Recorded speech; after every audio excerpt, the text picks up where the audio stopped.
April மாதம் 25ஆம் தேதி சனிக்கிழமை இன்றைய நாள். ஒரே வாரத்தில் 2 சம்பவங்கள். ஒன்று, ஒரு நாட்டை உலகத்தினுடைய மிகப்பெரிய இராணுவ கூட்டணியிலிருந்து நீக்குவதற்கான ஒரு திட்டம். அதே மாதிரி இன்னும் ஒரு மிக முக்கியமான விஷயம், ஒரு உலக கோப்பை கால்பந்து போட்டியிலிருந்து ஒரு கால்பந்து அணியை விரட்டுவதற்கான முயற்சி.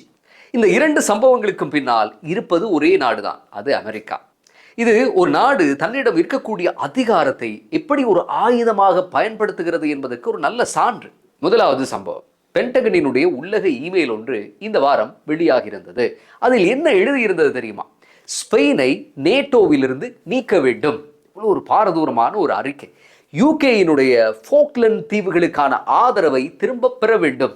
கடினமான நாடுகளை முக்கிய நேட்டோ பதவிகளிலிருந்து அகற்ற வேண்டும் என்று சொல்லுகிறார்கள்.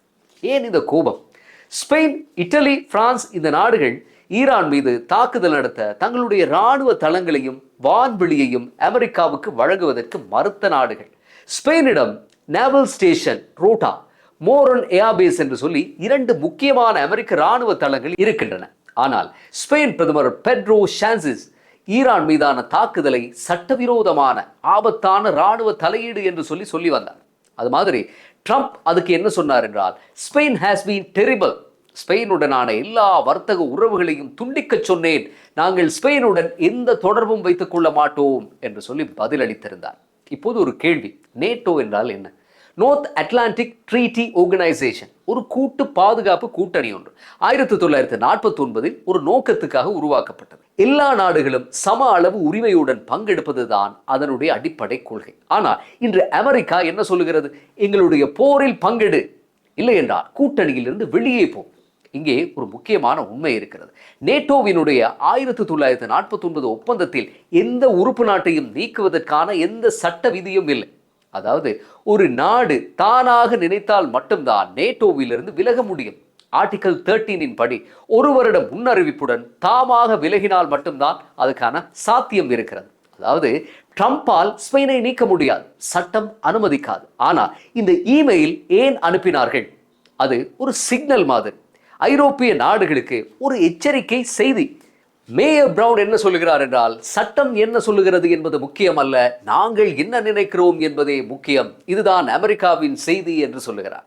ஸ்பெயினினுடைய பிரதமர் சாnchez பதில் சொல்கிறார், நான் நிச்சயமாக கவலைப்படவில்லை. ஸ்பெயின் நேட்டோவினுடைய நம்பகமான உறுப்பினர். நாங்கள் இமெயில்கள் வைத்து வேலை செய்வதில்லை, அதிகாரப்பூர்வ ஆவணங்களை வைத்துத்தான் வேலை செய்கிறோம் என்று சொல்லி பதிலளித்திருந்தார். ஒரு ஐரோப்பிய தலைவர் ஒரு அமெரிக்க அதிபரினுடைய அச்சுறுத்தலை இப்படி திருப்பி அடித்தது இது சாதாரண விஷயம் என்று எடுத்துக்கொள்ள முடியாது. இனி 2வது சம்பவம், கால்பந்து உலக கோப்பையோடு தொடர்பு பட்டது.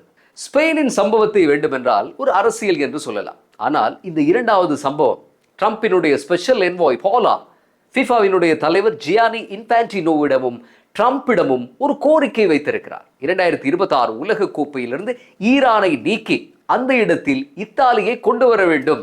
இந்த முறை கால்பந்து உலக கோப்பை அமெரிக்காவில் நடக்கிறது. சரி, இது கேட்கவே அவமானமாக இருக்கக்கூடிய ஒரு விஷயம் இல்லையா?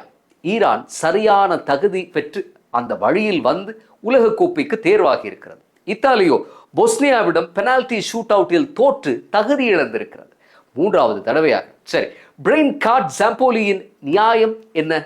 அவர் எதற்காக இப்படி ட்ரம்பிடமும் ஃபீஃபா தலைவரிடமும் இந்த கோரிக்கையை விடுக்கிறார்?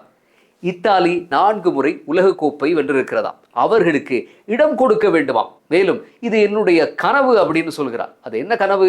நான் இட்டாலியன் அமெரிக்கன், அதனால் இத்தாலி இடம்பெறுவதை நான் ஒரு கனவாக வைத்திருக்கிறேன் என்று சொல்கிறார். ஒரு நாட்டினுடைய ஒபிஷியல் என்வாய் தனக்கான தனிப்பட்ட கனவை டிப்ளமேட்டிக் ரிக்வெஸ்டாக மாற்றி இருக்கிறார். இதற்கு இத்தாலி என்ன சொல்லி இருக்கிறது? இத்தாலியினுடைய விளையாட்டுத்துறை அமைச்சர் ஆண்ட்ரியா அபோடி, முதலாவது இது சாத்தியம் இல்லை, 2வது இது சரியான யோசனையும் இல்லை, நீங்கள் மைதானத்தில் தகுதி பெற வேண்டும் என்று சொல்லுகிறார் இத்தாலியினுடைய விளையாட்டு அமைச்சர்.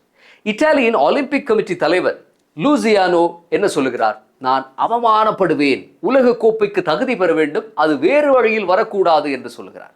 Association for Asian studies economy minister Giancarlo அவர் சொல்லுகிறார் ஒரே வார்த்தையில், இது ஷேம்ஃபுல், அவமானகரமான ஒரு செயல் என்று சொல்லி.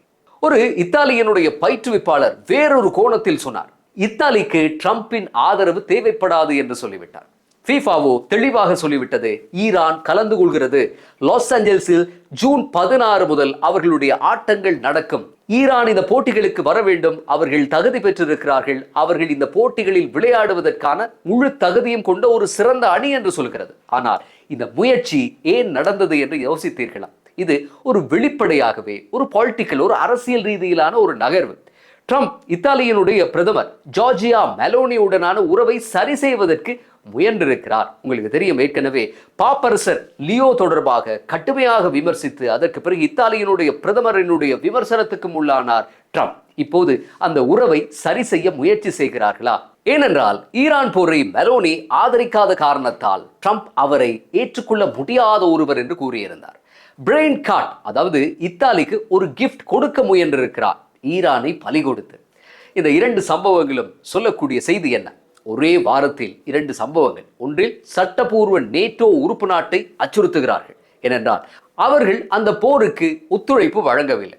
இன்னொன்றில் சட்டப்பூர்வமாக தகுதி பெற்ற ஒரு கால்பந்து அணியை விரட்ட முயல்கிறார்கள், ஏனென்றால் அவர்கள் அதே போரால் பாதிக்கப்பட்டிருக்கிறார்கள். இரண்டு சம்பவங்களிலும் பாதிக்கப்படும் தரப்பு ஒன்று, அமெரிக்காவினுடைய ஆணைகளை மறுப்பவர்கள். ட்ரம்ப் நேட்டோவை பேப்பர் டைகர் என்று சொன்னார். ஆனால் உண்மையில் பேப்பர் டைகர் யார்? 75 வருடங்களாக சட்டம், ஜனநாயகம், சுதந்திரம் என்று உலகத்துக்கு பாடம் நடத்திய ஒரு நாடு இன்று விளையாட்டை அரசியலாக்கி கூட்டணியை அச்சுறுத்தல் கருவியாக மாற்றி நிற்கிறது. ஸ்பெயின் இல்லை என்றது சட்டப்படி, இத்தாலி இல்லை என்றது மரியாதையோடு, ஃபீஃபா இல்லை என்றது விதிகளின்படி. மூன்றும் ஒரே விஷயம் சொல்கின்றன, அமெரிக்காவினுடைய அதிகாரம் என்பது எல்லையற்றது கிடையாது என்ற ஒரு செய்தியை சொல்லி நிற்கின்றன. மீண்டும் அடுத்த பதிவில் சந்திப்போம். நன்றி.